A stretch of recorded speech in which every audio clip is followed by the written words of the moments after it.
He didn't hesitate. One blow to my side and I dropped to the floor, choking on pain so sharp I couldn't breathe. I heard the crack before I felt it. My ribs gave way like glass. I lay there, gasping, clutching myself, staring up at the man who called himself my father. "You'll live," he sneered, wiping his hands like I was dirt he'd just cleaned off. "A rib's cheaper than 50 grand. And then my mother's laugh, low, cruel, and satisfied. "Don't whine. Money isn't for garbage like you." That word, garbage, burned deeper than the broken bone. But I didn't fight back. I didn't argue. I didn't beg. I just breathed through the pain, slow and quiet, because what they didn't know was this: I had already made my move. It wasn't always like this. There was a time I thought I had a family, a time I thought their love was real. When I was a kid, my father promised, "One day, son, you'll make me proud." I believed him. I chased approval like it was oxygen. But no matter what I did, it was never enough. My brother was the golden child, every failure forgiven, every mistake wiped clean. I was the afterthought, the shadow. And my mother, she didn't see me. She saw a disappointment she regretted giving birth to. So I worked, I saved. Every dollar I earned, I stacked away. Not for them, for me. For a future where I didn't need their approval, their money, or their twisted version of love. $50,000, my wedding fund, my escape, my start. And they wanted to steal it. The first sign came weeks ago. My brother called, pretending it was casual, joking about how expensive his life was getting. "You'll share some of that wedding fund, right? You don't really need it. Not like me." I laughed it off. I told him no. Then my mother cornered me in the kitchen.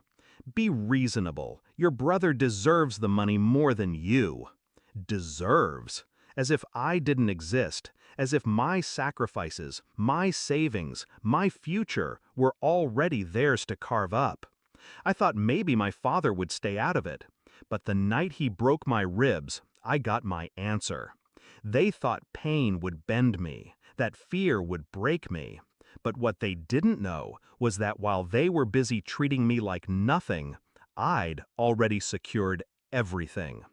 2 months earlier, I had moved the money, quietly. Not just the wedding fund, but something more. See, my father isn't half as smart as he thinks. I'd been watching him for years. His shady consulting jobs, his tax tricks, his gambling debt. And my mother, always in on it, laughing as long as the checks kept coming. I kept records, screenshots, bank transfers, photos of documents he left carelessly on the desk. Every lie cataloged, every dollar traced. I built a file thick enough to bury him. And I did. The night he broke me, I waited until the house was quiet. My chest screamed with every breath, but I moved anyway. Step by step, I left without a word. By morning, their bank accounts were frozen, every cent locked down by investigators, their debts exposed, their secrets spilling into the daylight.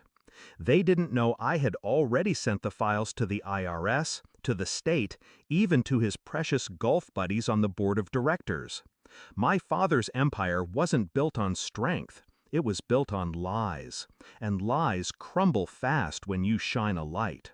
This morning my phone lit up with messages. Not from friends, not from family, from them. My mother's texts were frantic. "What did you do? The bank's saying there's a problem. Your father's furious." My brother called 12 times in an hour, voicemails full of rage and panic. And my father, he finally broke his silence. His message was simple: "You'll regret this." I smiled, because for the first time in my life, I wasn't afraid of him. He was afraid of me. By noon, the fallout began. His company suspended him pending investigation. Old partners distanced themselves. My mother's credit cards stopped working. My brother's rent payment bounced. Piece by piece, their perfect little kingdom collapsed. And I sat in my apartment, bandaged ribs aching, sipping coffee as I watched it unfold. Tonight, I got the call I was waiting for, a blocked number. I answered anyway. His voice was different, not arrogant, not strong, small, desperate. "Please," he said. Just that one word. Please. For years, I begged for approval. For years, I bled for scraps of affection that never came. Now, he was the one begging. I let the silence stretch. Then I whispered, calm and steady. "A rib is cheaper than 50 grand. Remember?" And I hung up. I don't know if I'll ever forgive what they did to me. I don't know if the cracks in my ribs will heal faster than the cracks they left in my heart.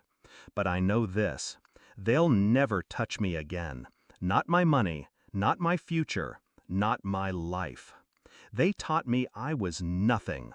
Tonight, I proved I was everything they feared. And as I sit here, breathing through the pain, I realize something. They broke my bones. I broke their empire. And I'd make